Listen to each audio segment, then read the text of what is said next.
สวัสดีค่ะ คลิปนี้มาชวนทำคัพเค้กชิฟฟ่อนกาแฟเนื้อนุ่มใส่ไส้คัสตาร์ดหอมละมุนคัสตาร์ดรสกาแฟและเนื้อเค้กชิฟฟ่อนกาแฟอร่อยเข้ากันมากใส่ถ้วยคัพเค้กฮอกไกโดสี่เหลี่ยมสวยงามและน่าทานใครชอบเค้กกาแฟนุ่มๆหอมๆละมุนแบบนี้ต้องลองดูวิธีทำคลิปนี้เลยว่าแล้วก็ไปดูวิธีทำกันเลยค่ะเรามาทำตัวคัสตาร์ดก่อนใส่ไข่แดงลงไป2ฟองตามด้วยน้ำตาลทรายและเกลือนมข้นหวานจากนั้นใช้ตะกร้อมือคนส่วนผสมให้เข้ากัน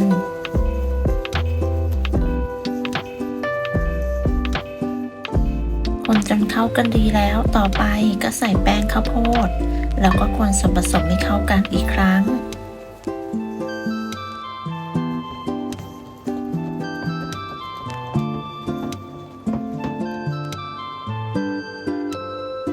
จากนั้นมาเตรียมนมกาแฟโดยใส่ผงกาแฟลงไปในนมอุ่นแล้วก็คนให้เข้ากัน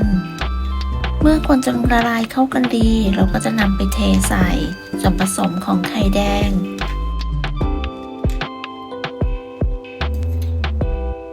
เทนมกาแฟอุ่นลงไปในส่วนผสมแล้วก็คนให้เข้ากัน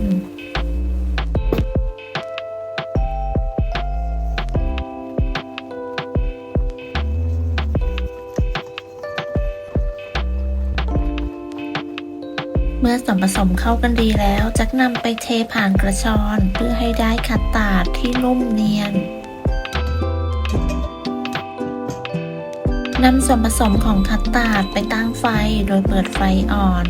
คนไปเรื่อยๆจนกระทั่งส่วนผสมข้นและเดือดเมื่อส่วนผสมเริ่มข้นจะเบาไฟให้อ่อนลงเมื่อข้นจนได้ที่แล้วก็ปิดไฟเลยค่ะจากนั้นใส่เนยลงไปแล้วก็คนต่อจนกระทั่งเนยละลาย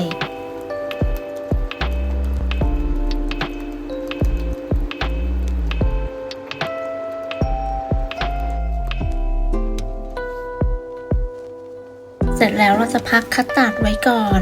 โดยการนำฟิล์มถนอมอาหารมาปิดไว้ด้านบนโดยให้แนบติดไปกับคัสตาร์ดเลยค่ะจากนั้นจะพักไว้ในตู้เย็นก่อนต่อไปมาเริ่มทำตัวเค้กโดยการผสมนมกาแฟไว้ก่อนใส่ผงกาแฟลงไปประมาณ1ช้อนชาใส่ในนมจากนั้นก็คนให้เข้ากันแล้วก็พักนมกาแฟไว้ให้เย็นต่อไปมาทำการแยกไข่ใช้เป็นไข่ไก่เบอร์2จำนวน4ฟองแยกไข่แดงและไข่ขาวออกจากกันโดยระวังอย่าให้มีไข่แดงติดลงไปในไข่ขาว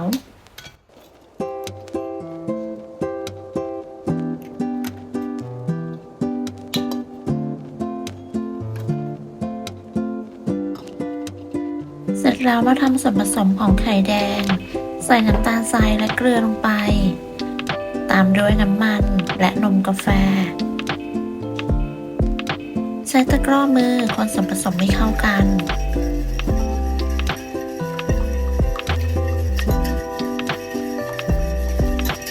เมื่อส่วนผสมเข้ากันดีแล้วต่อไปเราก็จะใส่แป้งและผงฟูร่อนแป้งเค้กและผงฟูลงไปในส่วนผสมจากนั้นก็ใช้ตะกร้อมือคนส่วนผสมให้เข้ากันด้วยความเร็ว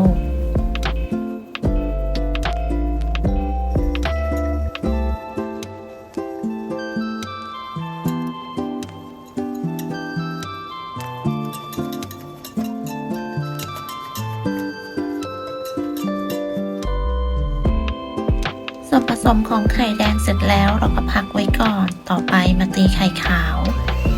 เปิดสปีดความเร็วกลางตีไข่ขาวจนขึ้นฟองหยาบเล็กน้อยจากนั้นใส่ครีมออฟทาลงไปถ้าไม่มีสามารถใช้น้ำมะนาวได้เสร็จแล้วก็ใส่น้ำตาลทรายลงไปโดยแบ่งใส่3ครั้งแต่ละครั้งจะใส่ห่างประมาณ 10-15 วินาทีใส่น้ำตาลทรายหมดแล้วเราก็ตีไข่ขาวต่อจนกระทั่งไข่ขาวมีลักษณะเป็นสีขาวนวลเป็นริบบิ้นตั้งยอดอ่อนปานกลางปลายงองุ้มเมื่อได้ประมาณนี้แล้วก็ถือว่าใช้ได้ จากนั้นเราก็ตีต่อด้วยความเร็วต่ำอีกประมาณ30 วินาทีเพื่อ ส่วนหนึ่งมาผสมกับส่วนผสมของไข่แดงคนระลอกไม่เข้ากันด้วยความเบามือ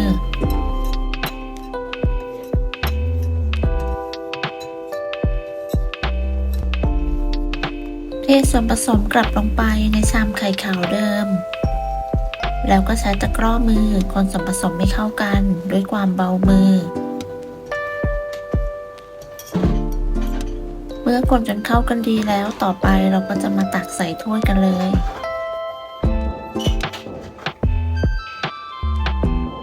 วันนี้เราจะอบใส่ถ้วยคัพเค้กฮอกไกโดทรงสี่เหลี่ยมสูตรนี้ทำออกมาได้10ถ้วยแต่ละถ้วยจะตักประมาณ4สกู๊ปไอศครีมเป็นสกู๊ปไอศครีมขนาดประมาณ3เซน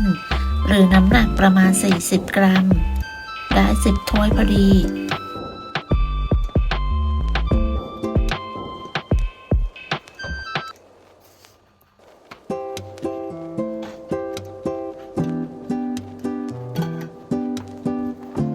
ก่อนนำเข้าอบอย่าลืมเคาะเบาๆเพื่อไล่อากาศ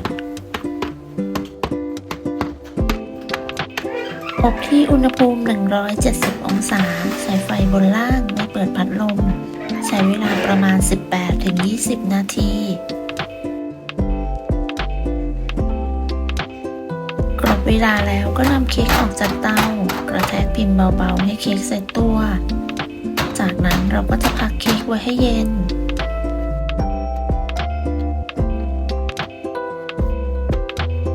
เมื่อเค้กเย็นแล้วเราก็จะมาตกแต่งเค้กกันต่อ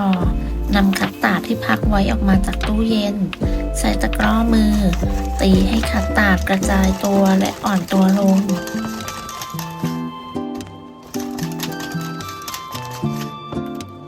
ตักคัสตาร์ดใส่ถุงบีบใส่ในปริมาณที่สามารถจับได้ถนัดมือจากนั้นตัดปลายถุงเพื่อที่จะนำไปบีบใส่ในเค้กใช้มีดปลายแหลมเจาะลงไปตรงกลางคัพเค้ก